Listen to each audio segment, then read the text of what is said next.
नमस्कार दोस्तों, आप सभी का स्वागत है हमारे YouTube चैनल भक्ति संगम में। तो दोस्तों, आज मैं आपको बताने वाला हूँ सोमवती अमावस्या व्रत की कथा। सोमवती व्रत अमावस्या की कथा के अनुसार एक गरीब ब्राह्मण परिवार रहता था। उस परिवार में पति पत्नी एवं उसकी एक पुत्री भी थी। उनकी पुत्री समय के गुजरने के साथ साथ धीरे धीरे बड़ी होने लगी। उस पुत्री में बढ़ती उम्र के साथ सभी स्त्रीयोचित सगुणों का विकास हो रहा था। वह कन्या सुंदर, संस्कारवान एवं गुणवान थी, परंतु गरीब होने के कारण उसका विवाह नहीं हो पा रहा था। एक दिन उस ब्राह्मण के घर एक साधु महाराज पधारे। साधु उस कन्या के सेवा भाव से अत्यधिक प्रसन्न हुए।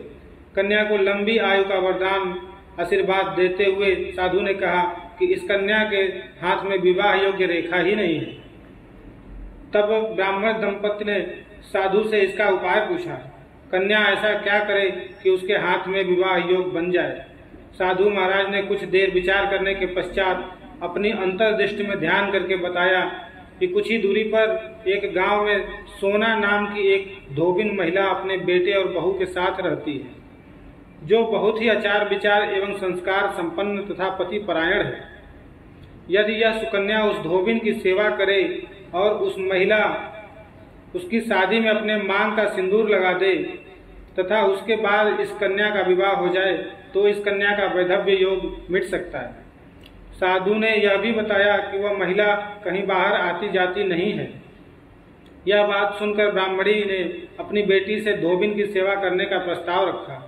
अगले दिन से ही कन्या प्रातःकाल ही उठकर सोना धोबिन के घर जाकर साफ सफाई एवं अन्य सारे कार्य करके अपने घर वापस आने लगी। एक दिन सोना धोबिन अपनी बहू से पूछती है कि तुम तो सुबह ही उठकर सारे काम कर लेती हो और पता भी नहीं चलता। बहू ने कहा, माँ जी, मैंने तो सोचा कि आप ही सुबह उठकर सारे काम खुद ही खत्म कर लेती हैं। मैं तो देर से ही उठती हूँ। यह सब जानकर दोनों सास बहू घर की निगरानी करने लगी कि कौन है जो सुबह ही घर का सारा काम करके चला जाता है। कई दिनों के बाद धोबिन ने देखा कि एक कन्या मुंह ढके अंधेरे में घर में आती है और सारे काम करने के बाद चली जाती है। जब वह जाने लगी तो सोना धोबिन उसके पैरों पर गिर पड़ी। पूछने लगी कि आप कौन हैं और इस तरह छुपकर मेरे घर की चाकरी क्यों करती हैं। तब कन्या ने साधु द्वारा कही गई सारी बात बताई। सोना धोबिन पति परायण थी, अतः उसमें तेज था। वह तैयार हो गई। सोना धोबिन के पति थोड़ा अस्वस्थ थे। उनसे अपनी बहू से अपने लौट आने तक घर पर ही रहने को कहा। सोना धोबिन ने जैसे ही अपने मांग का सिंदूर उस कन्या की मांग में लगाया, सोना धोबिन का पति मर गया। उसे इस बात का पता चल गया।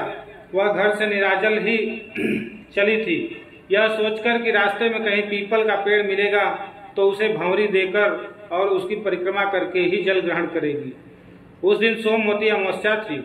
ब्राह्मण के घर मिले पुए पकवान की जगह उसने ईंट के टुकड़ों से 108 बार भंवरी देकर 108 बार पीपल के पेड़ की परिक्रमा की और उसके बाद जल ग्रहण किया। ऐसा करते ही उसके पति के मृत शरीर में वापस जान आ गई। धोबिन का पति फिर से जीवित हो उठा।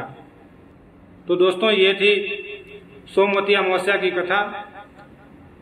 अगर वीडियो पसंद आया हो तो वीडियो को लाइक करें, चैनल को सब्सक्राइब नहीं किया तो सब्सक्राइब करें।